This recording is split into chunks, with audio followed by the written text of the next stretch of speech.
हम लोगों का टॉपिक है आज परिमाप।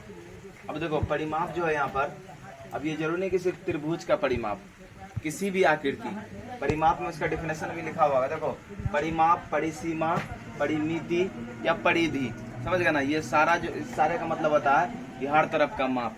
क्या होता है? हर तरफ का माप। यहाँ पर देखो परिमाप को अगर हम तोड़ते हैं तो परि जोड़ माप। परि का अर्थ होता है चारों ओर। क्या होता है? चारों, सॉरी यहाँ पर लिखेंगे चारों ओर। माप का मतलब तो जानते हो क्या होता है? मापना। क्या होता है? मापना है ना। चारों ओर की लंबाई को जब हम लोग माप लेंगे, मेजर कर लेंगे अच्छी तरीके से, तो उसको बोलते हैं हम लोग परिमाप। यहाँ क्या लिखा हुआ देखो तो, किसी भी समतल ज्यामिति आकृति के हर तरफ के माप को परिमाप कहते हैं। कोई भी आकृति ले लो, समझ गए ना, उसके हर तरफ के माप को जब हम हर तरफ की लंबाई को मेजर करके, है ना, उसके योगफल को यहाँ पर दिखाएंगे तो वो हमारा क्या हो जाएगा? परिमाप हो जाएगा। जैसे एक देखो त्रिभुज ले लिए हैं, त्रिभुज का यहाँ पर नाम नहीं है, ये विषमबाहु त्रिभुज के जैसा लग रहा है ना। सबसे बड़ी भुजा ये दिख रहा है, उसके बाद ये, उसके बाद ये, है कि नहीं है? कोई भी त्रिभुज होगा या चतुर्भुज होगा, कोई भी बहुभुज होगा, कहने का अर्थ। ठीक है, देखो यहाँ पर इसका नाम क्या लिए? A B C. त्रिभुज ABC है। अब देखो A से B की लंबाई कितनी है? 4 सेंटीमीटर।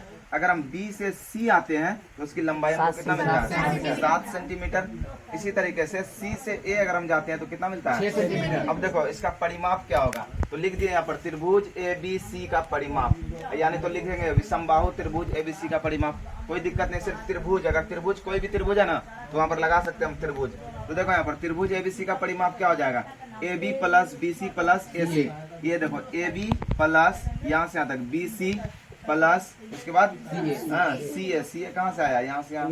ठीक है, उसके बाद देखो AB का मान कितना है? 4 सेंटीमीटर, प्लस डाल दिए। उसके बाद BC, B से C का मान कितना है? 7 सेंटीमीटर। ये सिर्फ B का मान नहीं है या सिर्फ C का मान नहीं है, B से C की लंबाई है। ये रेखाखंड जो दिख रहा है, भुजा जो दिख रहा है, उसकी लंबाई है 7 सेंटीमीटर, लिख दे यहाँ पर।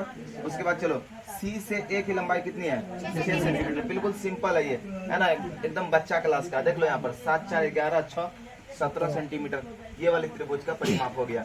अब देखो अगर समबाहु त्रिभुज तुम्हारे सामने रहेगा तो उसका परिमाप कैसे निकालेंगे हम लोग, है ना, इससे भी आसान हो जाएगा। देखो समबाहु त्रिभुज, हम लोग समबाहु त्रिभुज पढ़े हैं कि नहीं बताओ, है ना। दूसरा नंबर ले लेते हैं समबाहु त्रिभुज।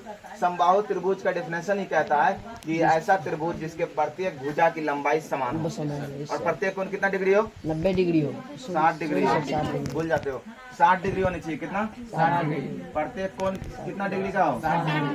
60 डिग्री।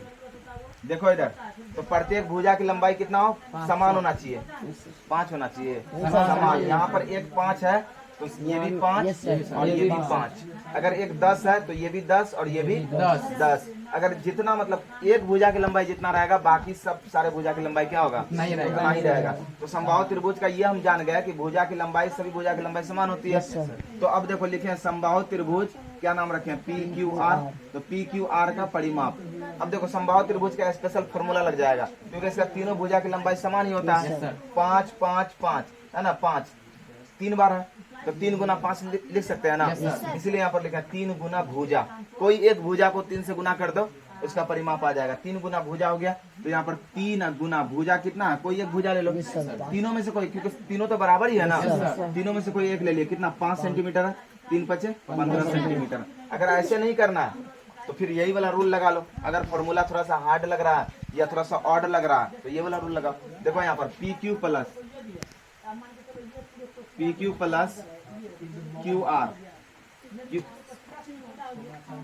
QR plus RP। देखो यहाँ PQ का मान कितना है? 5 सेंटीमीटर प्लस QR का मान कितना? 5 सेंटीमीटर प्लस RP का मान कितना? 5 सेंटीमीटर। इसमें कोई बात है? देखो 5 5 10 5 15 सेंटीमीटर इसका इकाई है, तो यहाँ पर सेंटीमीटर क्या कर देंगे? लगा देंगे। फॉर्मूला से लगाओगे तब भी 15 आएगा, ऐसे डायरेक्ट निकालोगे तब भी क्या आएगा? 15 आएगा। वैसे तो है ना, सारा जितना भी आकृति होगा उसका स्पेशल फॉर्मूला नहीं होता है, समझ गए ना। उसका जो है भुजा की लंबाई किसी का बड़ा रहेगा, किसी का छोटा रहेगा, है ना, किसी का बहुत बड़ा रहेगा, किसी का बहुत छोटा रहेगा। तो इस वजह से फॉर्मूला सभी में नहीं लगता है। फॉर्मूला किसी स्पेशल खास चित्र में ही लगेगा, खास आकृति। जैसे समबाहु त्रिभुज का यहाँ पर क्या था, कुछ खास था, सबसे हट के था ना, सभी भुजा की लंबाई समान था, इस वजह से फॉर्मूला लगा था ना। और भी एक दो फिगर है, और भी एक दो बहुभुज है जिसमें हम लोग फॉर्मूला का यूज करेंगे। या नहीं यूज करेंगे तो क्या करेंगे, डायरेक्ट मेथड से सारे भुजा की लंबाई को जोड़ दो, क्योंकि हमको परिमाप ही कहता है कि चारों तरफ के माप को, किसी भी आकृति के चारों तरफ के माप को, है ना, चारों तरफ बोलो या हर तरफ के माप को क्या बोलेंगे, परिमाप बोलेंगे। समझ में आ गया ना परिमाप। कोई दिक्कत किसी को? त्रिभुज ही नहीं, किसी भी बहुभुज का परिमाप को आसानी से ज्ञात कर सकते हैं, ठीक है ना।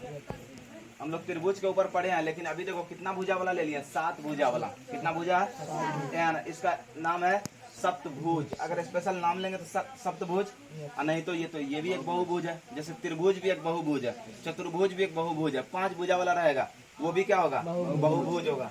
लेकिन यहाँ पर है ना, है बहुभुज, 5 भुजा रहेगा तो 5 भुज, इसका स्पेशल नाम लेंगे। देखो यहाँ पर 7 भुजा वाला है, 7 भुजा वाला बहुभुज का परिमाप हम निकालना है। तो इसका नाम, पहले नाम देखो क्या है, PQRSTUV, है ना, यहाँ से फिर V से P। देखो ये पूरा इसका नामकरण हो गया। अब इसमें देखो बहुभुज PQRSTUV का परिमाप, तो सारे भुजा को जोड़ दो। सारे भुजा को जोड़ेंगे ना, इसका फॉर्मूला नहीं लगेगा। देखो 7 भुजा है, 7 भुजा विषम होता है, समझ गया था। इसका कोई स्पेशल फॉर्मूला नहीं, डायरेक्ट सारे भुजा की लंबाई को क्या कर देंगे, जोड़ देंगे। PQ देखो यहाँ से यहाँ तक PQ कितना था, 7 सेंटीमीटर बिठा दिए। उसके बाद देखो Q से R कितना है, 5 सेंटीमीटर। RS यहाँ से देख लो, R से S कितना है, 5 सेंटीमीटर। ST कितना है, 6 सेंटीमीटर।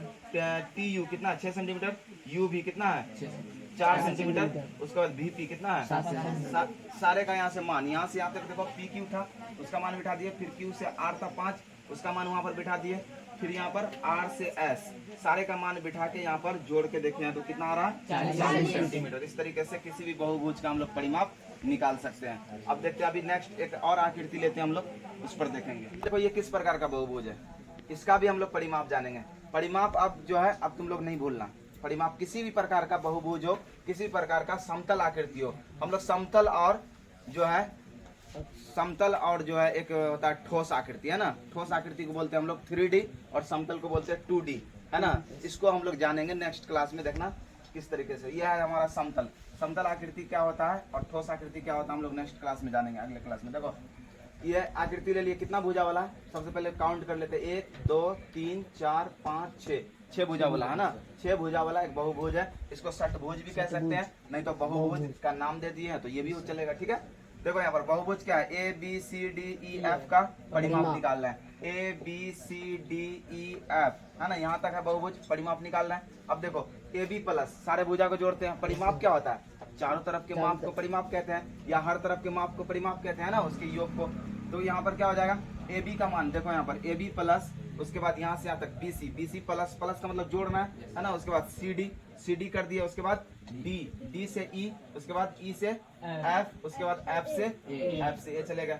अब सारा का मान यहाँ पर उसके भुजा पर लिखा हुआ है, सबका मान यहाँ पर देखो बिठा दिए है, अच्छे से देख लो। उसके बाद सबको जब जोड़ेंगे हम तो कितना हो जाएगा, 52 सेंटीमीटर। इस बहुभुज का परिमाप हुआ। अब किसी भी बहुभुज में तुम लोग परिमाप क्या नहीं निकाल सकते हो, हो जाएगा। कोई दिक्कत है किसी को?